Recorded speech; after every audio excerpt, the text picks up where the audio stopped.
எல்லாருக்கும் வணக்கங்க. இன்னைக்கு வந்து ஆடி அமாவாசைக்கு வந்து வடை பாயசம். இது வந்து பாசிப்பருப்பு பாயசம். இது வந்து வெஜ் ஆம்லேட், பீன்ஸ் பொரியல்.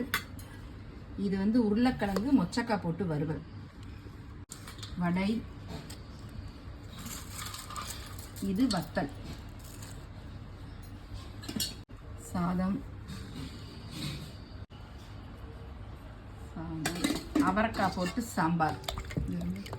அவரைக்காய் போட்டு சாம்பார். இன்னைக்கு அமாவாசைக்கு வந்து அவரைக்காய் போட்டு தான் சாம்பார் வைக்கணும்னு சொல்லுவாங்க.